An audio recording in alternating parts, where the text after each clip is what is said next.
अस्सलाम वालेकुम ninth class. आज का आपका टॉपिक पेज 148 से स्टार्ट हो रहा है, जिसमें हमने फर्दर जो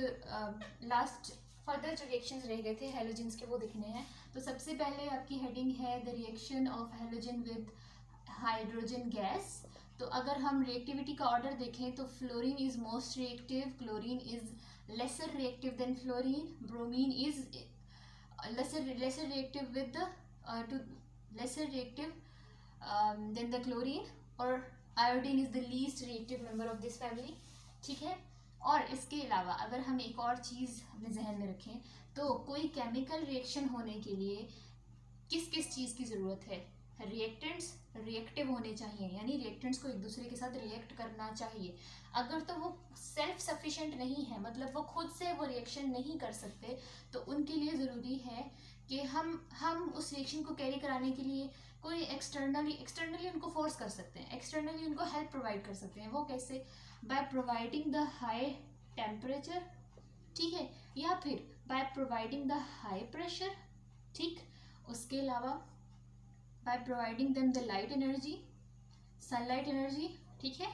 या फिर हम उनको कोई और केमिकल भी प्रोवाइड कर सकते हैं जो केमिकल उनके साथ इंटरफेयर तो ना करे, लेकिन उन दोनों रिएक्टेंट्स को एक दूसरे से रिएक्ट करने के लिए हेल्प करे। तो ऐसे केमिकल्स को हम कैटलिस्ट कहते हैं, ठीक है, which help to carry out a chemical reaction, ठीक है। अब अगर हम हाइड्रोजन के साथ हेलोजन फैमिली का रिएक्शन देखें वन बाय वन, तो सबके सब हाइड्रोजन से रिएक्ट करते हैं, लेकिन डिफरेंट रेट पे। फ्लोरीन इज मोस्ट रिएक्टिव, तो fluorine will react with hydrogen without any external help. ना तो उसे टेम्परेचर चाहिए, ना प्रेशर चाहिए, ना लाइट एनर्जी, ना कैटलिस्ट, ठीक है। तो हम यहाँ पे मेंशन कर सकते हैं इन ऑल कंडीशंस, ठीक है। सही। Product will be the HF means hydrofluoric acid, ठीक है। क्लोरीन की बात करें तो क्लोरीन जो है वो ज़रा कम रिएक्टिव है देन द फ्लोरीन। तो यहाँ पर क्लोरीन इटसेल्फ रिएक्ट नहीं कर सकता, इसको स्पेशल कंडीशन चाहिए, and that condition is the sunlight energy, ठीक है। इन द एब्सेंस ऑफ सनलाइट ये रिएक्शन नहीं हो सकता, ठीक। और प्रोडक्ट क्या है? HCl, हाइड्रोक्लोरिक एसिड, ठीक है। अगर यही रिएक्शन हम ब्रोमीन के साथ कैरी कराना चाहें तो ब्रोमीन फर्दर लेस रिएक्टिव है then the fluorine and fluorine, तो ब्रोमीन को भी स्पेशल कंडीशंस चाहिए, एक्सटर्नल सोर्स ऑफ एनर्जी चाहिए, ठीक है। और वो सोर्स ऑफ एनर्जी है टेम्परेचर, ठीक, हाई टेम्परेचर, या फिर इस तरह से डेल्टा का साइन होगा, ट्राइंगल का साइन, ठीक है। दोनों का एक ही मतलब है, HBr, हाइड्रोब्रोमिक एसिड, ठीक है। अगर हम आयोडीन की बात करें तो iodine is the least reactive member of this family, तो इसे भी सबसे ज़्यादा हार्श कंडीशंस चाहिए, और वो हार्श कंडीशन क्या है? हीटिंग प्लस अ कैटलिस्ट, ठीक है, कोई केमिकल हेल्पर चाहिए इसको, ठीक। तो बनेगा HI, ठीक है। ये रिएक्शंस बहुत इंपॉर्टेंट है।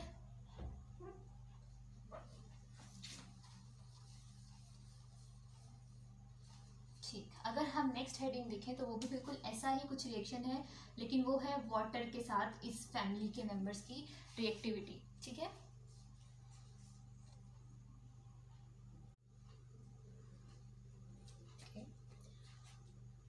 Reaction with water. अगर हम फ्लोरीन का रिएक्शन देखें तो फ्लोरीन यहाँ पर भी, इस रिएक्शन में भी फ्लोरीन को कोई एक्सटर्नल हेल्प नहीं चाहिए। Fluorine itself is too reactive, ठीक है, खुद ब खुद ही वो रिएक्ट कर जाएगा वाटर के साथ और बनेगा HF एंड ऑक्सीजन गैस, ठीक है। अब क्लोरीन पे मूव करें तो क्लोरीन के प्रोडक्ट कुछ डिफरेंट होंगे, प्लस क्लोरीन को कुछ हेल्प भी चाहिए, एक्सटर्नल हेल्प भी चाहिए, और वो हेल्प किसकी फॉर्म में होगी? यहाँ पर हमारे पास क्लोरीन को सनलाइट एनर्जी चाहिए। डार्कनेस में, इन द एब्सेंस ऑफ सनलाइट, ये रिएक्शन भी नहीं होगा, ठीक है। इफ वी प्रोवाइड सनलाइट तभी ये रिएक्शन फॉरवर्ड मूव कर सकता है। तो इसका प्रोडक्ट होगा HCl एंड द HOCl, ठीक है। Hydrochloric acid and hypochloric acid, ठीक है, सही। अगर हम ब्रोमीन के साथ ये रिएक्शन करना चाहें तो ब्रोमीन, जैसे कि हमें पहले से पता है कि ब्रोमीन इन दोनों से ही लेस रिएक्टिव है, तो ब्रोमीन को तो और ज़्यादा हेल्प की ज़रूरत है, ठीक है, एक्सटर्नल हेल्प की, एक्सटर्नल सोर्स ऑफ एनर्जी चाहिए उसे, तो उसका सोर्स ऑफ एनर्जी है high temperature and the catalyst.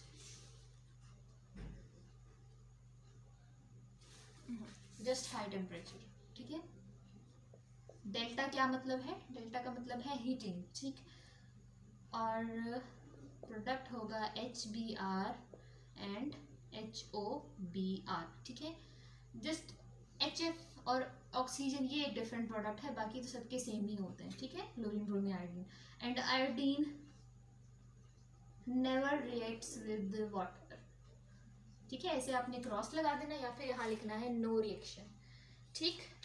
आपके पेपर में ये ज़्यादातर ये रिएक्शन इसी फॉर्म में आते हैं, आपको इक्वेशन में दी होती है, और जैसे कि यहाँ पर अगर मैं क्वेश्चन मार्क लगा दूँ और आपसे आपको ये क्वेश्चन दिया होगा कंप्लीट द फॉलोइंग रिएक्शन, तो आपने देखना है ये कौन से दो रिएक्टेंट्स हैं और इनका प्रोडक्ट और रिएक्शन कंडीशन भी लिखनी होती है। मीन्स यहाँ पे अगर सनलाइट आ रही है या हीट आ रहा है वो सब भी लिखोगे आप यहाँ पे, ठीक है।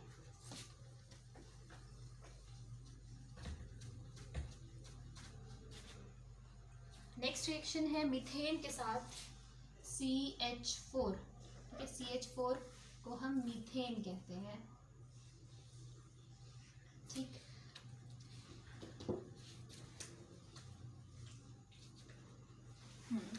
अगर हम मीथेन का रिएक्शन देखें फ्लोरीन के साथ तो it is an explosive reaction. Explosive क्या? धमाकेदार किस्म का, ठीक है, धमाका खेज किस्म का, ठीक। यानी एक्सप्लोजन कॉज हो जाएगी, ठीक है। एकदम से फायर हो सकती है, ठीक है।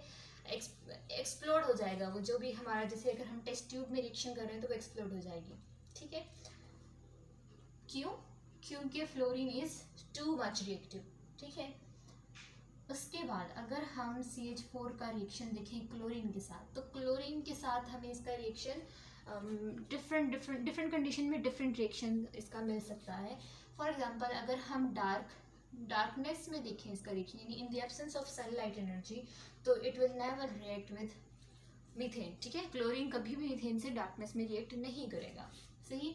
लेकिन अगर हम देखें क्लोरीन का reaction in very intense, very bright और डायरेक्ट सनलाइट, ठीक है, जहाँ इंटेंस किस्म की सनलाइट आ रही है, यानी सनलाइट की बहुत हाई एनर्जी हो, ठीक है। डायरेक्ट सनलाइट में अगर हम ये रिएक्शन देखें तो यहाँ पे भी एक्सप्लोजन कॉज हो जाएगी, ठीक है, सही। लेकिन ये रिएक्शन इन दोनों कंडीशंस के दरमियान कहीं पे सेट किया जा सकता है, ठीक है। अगर हम डायरेक्ट सनलाइट अप्लाई ना करें, ठीक है, low intensity of sunlight apply करें, डिफ्यूज्ड सनलाइट जिसे हम कहते हैं। डिफ्यूज का क्या मतलब है? जैसे कि कोई विंडो है और आप कोई कर्टन है, ठीक है, कोई विंडो है, कोई कर्टन इस तरह का है जिसमें से हाफ सनलाइट ब्लॉक हो जाएगी और हाफ लाइट पास होगी, ठीक है। वो लाइट की एनर्जी को ज़रा कम कर देगा, ठीक। तो आप उस कर्टन के पीछे ये रिएक्शन कर सकते हो, ठीक है। अपना बीकर, अपना ऑपरेटर्स वहाँ रखा जा सकता है, ठीक, जहाँ पे डायरेक्ट सनलाइट ना पड़ रही हो, ठीक, सनलाइट कहीं से रिफ्लेक्ट होकर आ रही हो, ठीक है।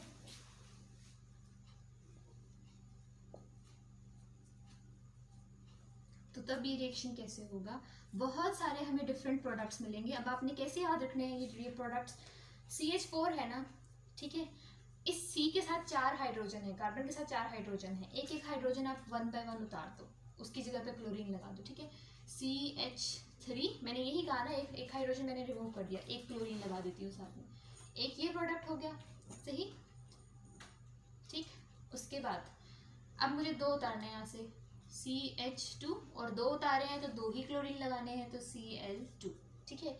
इसके बाद मैं 3 हाइड्रोजन रिमूव कर दूं तो 3 क्लोरीन आ जाएंगे, ठीक। मैं चारों हाइड्रोजन रिमूव कर दूं तो CCl4, ठीक है। ये 4 रिएक्टेंट्स हैं। ये भी MCQs में आ जाता है कि which one of the following is not the product of chlorination of methane, ठीक है। तो इस तरह से 3 तो इन्हीं में से दे दिए जाएंगे, एक होगा जो इनके अलावा होगा, तो वो आपने पहचानना होगा, तो आप याद ऐसे रखोगे, ठीक है। ब्रोमीन को रिएक्ट करने के लिए सनलाइट के अलावा हीटिंग भी चाहिए होती है, ठीक है। और iodine is too slow to react with methane, ठीक है, बहुत स्लो रिएक्शन होता है इसका, सही। लास्ट हमारा जो पॉइंट है रिएक्शन विद NaOH,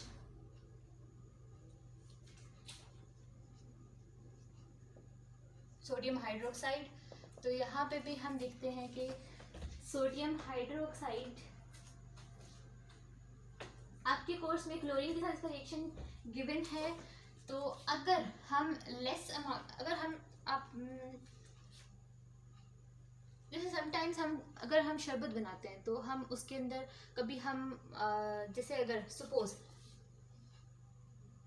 हाँ बिल्कुल, जैसे हमने सॉल्यूशन वाले चैप्टर में देखा था कि जिसके अंदर सॉल्यूट ज़्यादा है और सॉल्वेंट कम, ठीक है, वाटर लेस है और शुगर या सॉल्ट ज़्यादा है as compare to the other, ठीक।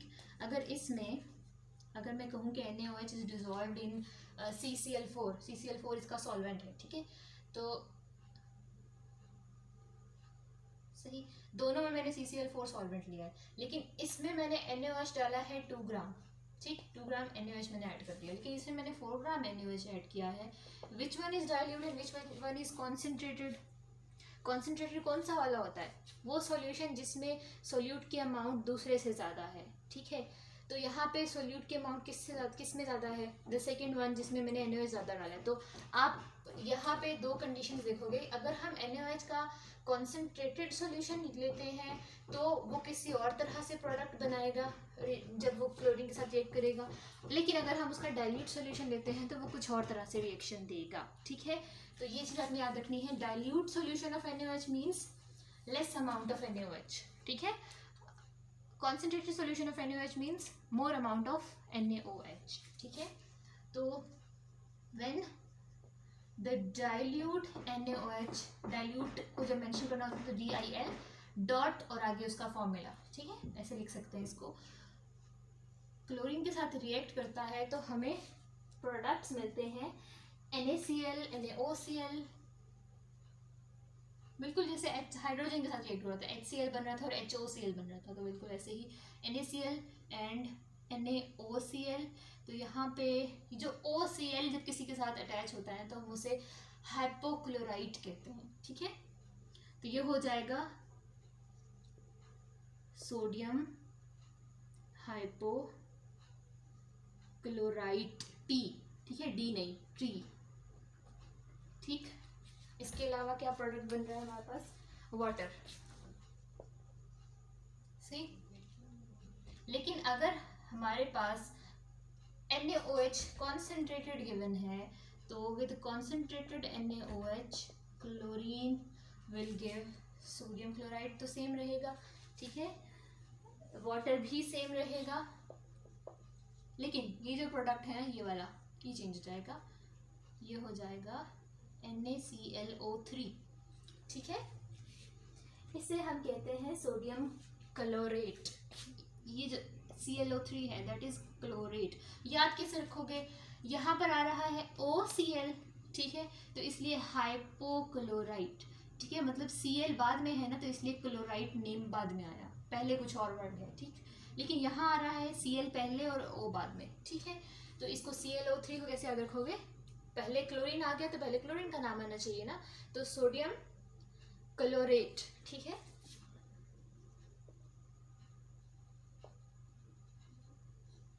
TE, सही, ठीक। तो ये वाला रिएक्शन भी बहुत दिया जाता है, डाइल्यूट NaOH, कॉन्सेंट्रेटेड NaOH, ये वाला रिएक्शन भी बहुत बार पेपर में आता है कंप्लीट द रिएक्शन की फॉर्म में, तो आपने प्रोडक्ट लिखना होता है, ठीक है। आज के लिए आपका लेक्चर इतना ही है। इन रिएक्शंस को बहुत अच्छे तरीके से, इनकी कंडीशंस, इनके प्रोडक्ट बहुत अच्छे तरीके से याद रखने हैं क्योंकि बहुत ज़्यादा आते हैं पेपर में, ठीक।